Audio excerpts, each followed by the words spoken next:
Hello friends, hello எம்டிஎன்ஸ். நான் உங்கள் மோகன். கொஞ்ச நாள் முன்னாடி இன்சூரன்ஸ் அப்படின்னா என்ன, இன்சூரன்ஸில் எத்தனை வகைகள் இருக்குது, நம்ம 2 வீலருக்கு அல்லது 4 வீலருக்கு எந்த இன்சூரன்ஸ் கரெக்டாக இருக்கும் அப்படின்னு ஒரு வீடியோ போட்டிருந்தோம். ஸோ அந்த வீடியோவோட பார்ட் 2 கண்டினியூவேஷன் தான் இந்த வீடியோ. இந்த வீடியோவில் எதை பற்றி பார்க்க போகிறோம் அப்படின்னா, இன்சூரன்ஸை எப்படி கரெக்டாக கிளைம் பண்ணுறது அப்படின்றத பற்றி தான் பார்க்க போகிறோம்.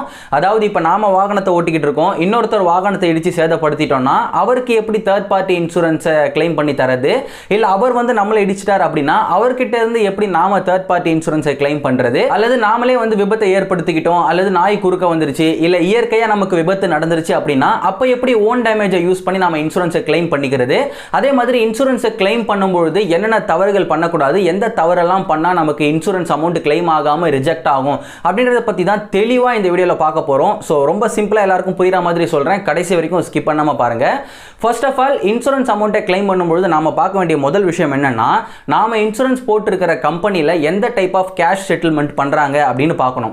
பொதுவா இன்சூரன்ஸ் கம்பெனில பாத்தீங்கன்னா 2 டைப்பா தான் வந்து நமக்கு கேஷை செட்டில் பண்ணுவாங்க. ஒன்னு பாத்தீங்கன்னா கேஷ்லெஸ் கிளைம் செட்டில்மெண்ட், அதாவது நம்ம வாகனத்துக்கு விபத்து ஏற்பட்டுருச்சு, அதை நம்ம வந்து ஏதோ ஒரு கரேஜ்லயோ அல்லது ஷோரூம்லயோ கொடுத்து ரெடி பண்றோம் அப்படின்னா இன்சூரன்ஸ் கம்பெனி ஸ்ட்ரைட்டா அவங்களுக்கே வந்து கேஷ் கொடுத்துருவாங்க, நம்ம கிட்ட கொடுக்க மாட்டாங்க. அதுதான் வந்து கேஷ்லெஸ் கிளைம் செட்டில்மெண்ட். இன்னொரு செட்டில்மெண்ட் இருக்கு, அது என்னன்னா ரீஇம்பர்ஸ்மெண்ட் கிளைம் செட்டில்மெண்ட். ஸோ இந்த செட்டில்மெண்ட் ப்ராசஸை பொறுத்த வரைக்கும் நம்ம வாகனத்துக்கு விபத்து ஏற்பட்டுருச்சு அப்படின்னா நாம கரேஜ்லயோ அல்லது ஷோரூம்லயோ கொடுத்து நம்ம வாகனத்தை ரெடி பண்ணிடணும். ஆனா அதை ரெடி பண்றதுக்கான காசை நம்ம தான் முதல்ல வந்து கொடுக்கணும். ஸோ அப்படி கொடுத்த பிறகு அந்த பில்லெல்லாம் கொண்டு போய் அந்த இன்சூரன்ஸ் கம்பெனிகிட்ட கொடுத்து அதுக்கப்புறம் நாம வந்து அமௌண்ட்டை கிளைம் பண்ணிக்கிற மாதிரி இருக்கும். ஸோ இதுதான் வந்து ரெண்டாவது டைப். பேசிக்கா இன்சூரன்ஸ்ல கிளைம் பண்ற செட்டில்மெண்ட் கேஷ் எல்லாம் பாத்தீங்கன்னா இந்த 2 டைப்ல தான் இருக்கும். ஸோ இன்சூரன்ஸ் போடும்பொழுது மோஸ்டா பாத்தீங்கன்னா அந்த இன்சூரன்ஸ் கம்பெனில கேஷ்லெஸ் கிளைம் செட்டில்மெண்ட் இருக்கிற மாதிரி போட்டுக்கிறது நமக்கு நல்லது. சரி, ஃபர்ஸ்ட் இந்த தேர்ட் பார்ட்டி இன்சூரன்ஸை எப்படி நாம கிளைம் பண்ணி தரதுன்னு பார்க்கலாம். இதுல மொத்தம் 2 சினாரியோ வரும். முதல் சினாரியோ என்னன்னா, நாம பைக்லயோ அல்லது கார்லயோ போய்கிட்டு இருப்போம். சோ நாம பண்ற தவறால இன்னொரு வாகனத்தை மோதி அவங்களுக்கோ அல்லது அவங்களுடைய வாகனத்துக்கோ சேதம் ஏற்பட்டிருக்கும். சோ அப்ப நாம என்ன பண்ணணும்னா, நம்மளுடைய தேர்ட் பார்ட்டி இன்சூரன்ஸை பயன்படுத்தி அவங்களுக்கு நாம இன்சூரன்ஸ் அமௌண்ட்டை கிளைம் பண்ணி தரணும். பட் இந்த இடத்துல நிறைய பேர் பண்ற தவறு என்னன்னா, இப்ப நம்மளால ஏதோ ஒரு விபத்து ஏற்பட்டுருச்சு, அதனால ஒரு பெரிய சேதம் ஏற்பட்டுருச்சுன்னா எல்லாரும் அங்க இருந்து தப்பிக்க தான் பார்ப்பாங்க. சோ அந்த மாதிரி நீங்க தப்பிச்சு போக பார்க்காம நீங்க பண்ண வேண்டிய ஃபர்ஸ்ட் விஷயம் என்னன்னா, அங்க அருகாமையில் இருக்கிற ஒரு போலீஸ் ஸ்டேஷனுக்கு போயிட்டு அந்த விபத்தை பத்தி நீங்க ஒரு எஃப்ஐஆர் ஃபைல் பண்ணணும். அண்ட் அதுக்கான காப்பியும் நீங்க வந்து கூடவே வாங்கிட்டு வந்துருங்க. ரெண்டாவது விஷயம், அந்த விபத்தை பத்தி உங்களால முடிஞ்ச அளவுக்கு ரொம்ப குயிக்காவே நீங்க வந்து இன்சூரன்ஸ் கம்பெனிக்கு அதை தெரியப்படுத்தணும். அது நீங்க கால் பண்ணி தெரியப்படுத்தினா கூட பரவாயில்ல. ஒருவேளை அந்த சமயத்தில் உங்ககிட்ட ஃபோன் நம்பர் இல்லை அப்படின்னா நெட்ல நீங்க அந்த இன்சூரன்ஸ் கம்பெனி பேர் போட்டு நீங்க டோல் ஃப்ரீ நம்பர் சர்ச் பண்ணாலே உங்களுக்கு கிடைக்கும். மூணாவது விஷயம், விபத்து நடந்த உடனே நீங்க போட்டோவோ அல்லது வீடியோவோ ஒரு எவிடன்ஸ்க்காக நீங்க எடுத்து வச்சுக்கணும். நாலாவது, நீங்க போட்ட இன்சூரன்ஸ் பாலிசியோட டாக்குமெண்ட் தேவைப்படும். அஞ்சாவது, உங்களோட டிரைவிங் லைசென்ஸோட காப்பி தேவைப்படும். ஆறாவது, நீங்க விபத்து ஏற்படுத்தின அந்த வாகனத்தோட ஆர்சி காப்பி தேவைப்படும். சோ நீங்க இந்த எல்லா ஃபார்ம்ஸையும் கலெக்ட் பண்ண பிறகு இன்சூரன்ஸ் அமௌண்ட்டை கிளைம் பண்றதுக்காக நீங்க கிளைம் ஃபார்மை ஃபில் பண்ண வேண்டியிருக்கும். அந்த கிளைம் ஃபார்ம்ல கேட்டிருக்கிற டீடைல்ஸை நீங்க கரெக்டா ஃபில் பண்ணணும். ஏதாவது மிஸ்டேக்ஸ் இருந்ததுன்னா இன்சூரன்ஸ் அமௌண்ட் கிளைம் ஆகாம போகலாம்.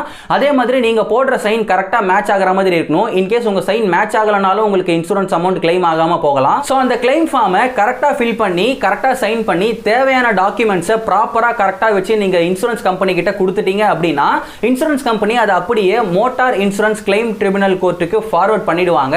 ஸோ ட்ரிபியூனல் கோர்ட் அந்த கேஸை விசாரிச்சு எவ்வளவு அமௌண்ட் அவங்களுக்கு நஷ்டஈடா தரணுமோ அதை கரெக்டா கிளைம் பண்ணி கொடுத்துருவாங்க. ஸோ இப்போ சொன்ன விஷயம் பார்த்தீங்கன்னா, நாம இன்னொரு வாகனத்தை இடிச்சு அவங்களுக்கு சேதாரம் ஏற்பட்டுருச்சுன்னா நம்மளுடைய தேர்ட் பார்ட்டி இன்சூரன்ஸை பயன்படுத்தி அவங்களுக்கு எப்படி அமௌண்ட்டை கிளைம் பண்ணி தரது அப்படின்ற ப்ராசஸ் தான். பட் இந்த தேர்ட் பார்ட்டி இன்சூரன்ஸ்லயே இன்னொரு சினாரியோ இருக்குன்னு சொன்னேன். அது என்னன்னா, நாம பைக்லயோ கார்லயோ கரெக்டா தான் போய்கிட்டு இருப்போம். ஆனா ஆப்போசிட்ல வர வாகனம் நம்மள வந்து இடிச்சு நமக்கு சேதாரம் ஏற்பட்டுருச்சுன்னா நம்மளுடைய தேர்ட் பார்ட்டி இன்சூரன்ஸை வச்சு நாம இன்சூரன்ஸ் அமௌண்ட்டை கிளைம் பண்ண முடியாது. ஆனா அவங்களுடைய தேர்ட் பார்ட்டி இன்சூரன்ஸை பயன்படுத்தி நாம இன்சூரன்ஸ் அமௌண்ட்டை நமக்காக கிளைம் பண்ணிக்க முடியும். அதுக்கு நாம என்ன பண்ணணும்னா, விபத்து ஏற்பட்ட உடனே ஒரு எவிடன்ஸ்க்காக ஃபர்ஸ்ட் போட்டோவோ அல்லது வீடியோவோ எடுத்து வச்சுக்கணும். ரெண்டாவது, பக்கத்துல இருக்கிற போலீஸ் ஸ்டேஷனுக்கு போயிட்டு நீங்க எஃப்ஐஆர் ஃபைல் பண்ணி அந்த எஃப்ஐஆர் காப்பியை வாங்கி வச்சுக்கணும்.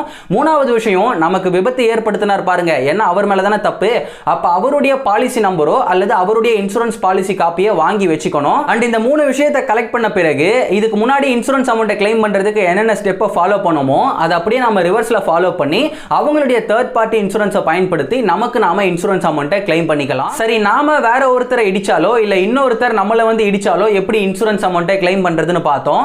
ஆனா நாம யாரையும் இடிக்கல, இல்ல நம்மளையும் வேற ஒருத்தர் வந்து இடிக்கல, நாமளே எங்கேயோ போய் முட்டிக்கிட்டோம், இல்ல நாய் குறுக்க வந்து வந்துருச்சு, இல்லை இயற்கையாக ஏதோ ஒரு தவறுதலால் நாமளே விழுந்துட்டோம், அந்த மாதிரி சமயத்தில் நம்ம பைக்குக்கு சேதாரம் வந்துருச்சு. அப்போ நம்ம பைக்குக்கு எப்படி இன்சூரன்ஸ் அமௌண்ட்டை கிளைம் பண்ணுறது அப்படின்னா, நீங்கள் உங்கள் வாகனத்துக்கு ஓன் டேமேஜ் போட்டு வச்சிருந்தீங்க அப்படின்னா கிளைம் பண்ண முடியும். ஸோ உங்கள் வாகனத்துக்கு ஓன் டேமேஜ் இருந்து விபத்து நடந்திருக்கு அப்படின்னா ஆல்ரெடி சொன்ன மாதிரி விபத்து நடந்த உடனே கால் பண்ணி இன்சூரன்ஸ் கம்பெனிக்கு தெரியப்படுத்தணும். ரெண்டாவது எவிடன்ஸ்க்காக போட்டோவோ அல்லது வீடியோவோ எடுத்து வச்சுக்கணும். மூணாவது விபத்து நடந்திருக்கிற அருகாமையில் ஏதோ ஒரு போலீஸ் ஸ்டேஷனுக்கு போயிட்டு நீங்கள் எஃப்ஐஆர் ஃபைல் பண்ணி அதோட காப்பியை வாங்கி வச்சுக்கணும். நாலாவது உங்கள் வாகனத்தோட ஆர்சி காப்பியும் வெரிஃபிகேஷனுக்கு அதோட ஒரிஜினலும் எடுத்து வச்சுக்கணும். அஞ்சாவது அந்த வாகனத்தை யார் ஓட்டினாங்களோ அவங்களுடைய டிரைவிங் லைசன்ஸும் தேவைப்படும். ஸோ இந்த எல்லா டாக்குமெண்ட்டையும் கலெக்ட் பண்ணிட்டு இன்சூரன்ஸ் கம்பெனி கிட்ட போய் கிளைம் ஃபார்மை ஃபில் பண்ணி ப்ராப்பராக ஃபில் பண்ணி அதை ப்ராப்பராக சைன் பண்ணி கொடுத்துட்டீங்க அப்படின்னா அவங்க உங்க வாகனத்தை செக் பண்றதுக்காக ஒரு சர்வேயரை ஹையர் பண்ணுவாங்க. ஸோ அவர் உங்க வாகனத்தை செக் பண்ணி உண்மையிலேயே விபத்து நடந்திருக்கா, எதெல்லாம் டேமேஜ் ஆயிருக்கு, எதெல்லாம் இன்சூரன்ஸ்ல கவர் ஆகும் அப்படின்ற ஒரு எஸ்டிமேஷனை ரெடி பண்ணி அவர் அப்ரூவ் பண்ண பிறகு நமக்கு இன்சூரன்ஸ் கிளைம் பார்த்தீங்கன்னா நமக்கு சக்சஸ் ஆயிரும். சரி, இந்த தேர்ட் பார்ட்டி இன்சூரன்ஸை எப்படி கிளைம் பண்றது, ஓன் டேமேஜ் இன்சூரன்ஸை எப்படி கிளைம் பண்றதுன்னு பார்த்தோம். ஆனா இன்சூரன்ஸ் அமௌண்ட்டை கிளைம் பண்றதுக்காக இன்சூரன்ஸ் கம்பெனி கிட்ட நம்ம ப்ராசஸ் பண்ணும்போது அவங்களுடைய முக்கியமான நோக்கம் என்னவா இருக்கும் அப்படின்னா, எப்படி நம்ம கிட்ட இன்சூரன்ஸ் அமௌண்ட்டை கிளைம் பண்ணாம ரிஜெக்ட் பண்றது அப்படின்றதுக்கான காரணங்கள் தான் பார்ப்பாங்க. ஸோ என்னென்ன தவறுகள் பண்ணா இன்சூரன்ஸ் அமௌண்ட் கிளைம் ஆகாம போகும் அப்படின்றத பத்தி பார்க்கலாம். அதுல முதல் விஷயம் என்னன்னா, விபத்து உண்மையிலேயே நடக்காம நீங்களே பொய்யா சித்தரிச்சிருந்தாலோ அல்லது விபத்து நடந்த மாதிரி நீங்க ஃபேப்ரிகேட் பண்ணாலோ உங்களுக்கு வந்து இன்சூரன்ஸ் அமௌண்ட் கிளைம் ஆகாது. ரெண்டாவது விஷயம், ஆல்கஹால் அல்லது ஏதோ ஒரு ட்ரக்ஸ் எடுத்து உங்களுக்கு விபத்து ஆயிருக்கு அப்படின்னாலும் உங்களுக்கு இன்சூரன்ஸ் அமௌண்ட் கிளைம் ஆகாது.